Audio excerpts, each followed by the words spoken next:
للاسف كل الفيديوهات اللي شفتها عن مطعم كفته لسه فاتح عندنا في طنطا حسيتها ظلمه، بمعنى ان كفته جاي غالي، فاحنا ما كانش ينفع نحكم عليه كده لوحده، لازم نجيب معاه مطعم من الاستاد يكون برضو اسعاره نفس الاستاد، هو في نفس المنطقه، فهتبقى اسعارهم متقاربه ونشوف هل كفته فعلا وحش ولا لا. فاحنا النهارده جبنا معاهم، جبنا منعم. هتقول لي ليه اخترت منعم؟ لان كفته جاب رعد ومنعم جاب رعد فادام رعد راح عند الاثنين يبقى الاثنين متوافقين، مفيش حد تاني بتاع سندوتشات جاب رعد، فده يعتبر اقرب حاجه ليه. هنا السندوتش المفروض، بص عشان بس ما لخبطكش، 2 كفته وميه السلطه واربعه واتنين سلطه طحينه واتنين، ده عاملين 120. هنا نفس القصه بس واحد واحد بس عامل 100 جنيه، ففي فرق 20 جنيه. فعايزين نشوف كفته يستحق ان انت تدفع ال 20 جنيه زياده ولا لا. فهنبدا اول حاجه بسندوتش الكفته.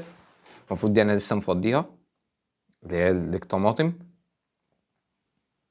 تمام، بيجي بصباع واحد بس، عكس كفته، عكس منعم اللي بيجي بصباعين. فالمهم في الجوده والطعم، قول بسم الله.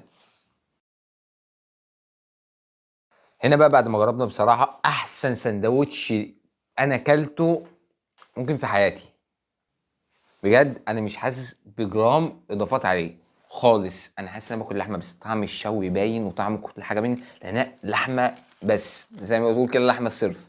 فمعانا منعم اللي جاي بصباعين كفته مش صباع واحد، تمام، وبيبقى حاطط عليه سلطه الطحينه. فاحنا اول حاجه كده نجربها من عنده، ايه، نقول بسم الله. هنا بقى انا مش هقول لك ده احسن ولا ده احسن، انا هديك نسب كده، وانت وقت امكانياتك توديك هناك. لحمه بلدي 100%، حتى لو ده حاطط حاجه انا مش عارف استطعمها، وانا مش ملك الاستطلاع في الماء العالم يعني، بس بجد سندوتش ولا كلمه. ده انا شايفه 10/10 كجوده، كجوده 10/10. كطعم ياخد زيهم برضو، لان طعم اللحمه البلدي حتى لو عليها ايه بيبقى لها طعم تاني. تمام. هنا كطعم مش هقول لك نفس السندوتشات الشعبيه اللي احنا بنجيبها، لا لا، ده اعلى واحد مثلا ممكن ناكل بيه عادي بعد كفته. بس انت لو عايز كميه يبقى تروح له ايه، منها كفته هو الصباع واحد، ده صباعين، ده سندوتش يشبع شويه، ده سندوتش ما يشبعش قوي. فانت ككميات وطعم كويس برضك، مش وحش، ما اقدرش اقول على منعم وحش، يبقى منعم. عايز كطعم مظبوط بالشرع، كفته. ده بالنسبه للكفته. ندوق بقى ايه الحواوشي. انا شفت الفيديوهات كلها بيقولوا ان الكفته بتاع الحواوشي بتاعهم مميز، فهنقول بسم الله. واخد سنه هنا ايه، هروقه كده من الظهر، دي هتدي طعم جميل. واحلى حاجه العيش مش ناشف. بسم الله. هنا بقى يعني للاسف هنزعل كده، الجوده بتاعت اللحمه اللي هنا مش نفس اللي في الكفته. جوده اللحمه هنا بقى عليها اضافات، للاسف دي بقى بدا كده ان انا ادخل في الاضافات. هنا مش زي ده، الكفته 10/10 ونجمه. هنا في اضافات، طعم الشوي مش باين قوي زي الكفته. فلو هشتري الكفته. الحواوشي بجد لا، مش دقته في حتت كتير بره وبسعر ارخص. فبالنسبه بقى هنا للكميه بتاعت الحواوشي بتاعت منعم فهي كبيره قوي. فنقول بسم الله كده.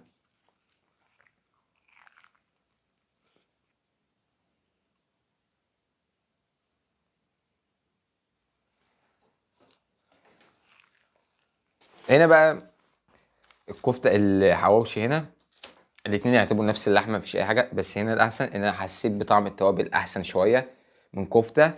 فاول يعني زي ما انتوا شفتوا كده ايه، تجربه جميله. اكتر حاجه عجبتني في كفته هو الكفته، هو اسم على مسمى فعلا. احسن حاجه عجبتني هي الكفته، ومنها من احسن الاماكن اللي انا برضو اكلت فيه. انا مش جاي هنا اطبل ما بين الاتنين، مش عايز اطلع واحد في حش، بس بجد الكفته هنا انا ما كانتش زيها. الكفته هنا طعمه كويس، كميات محترمه.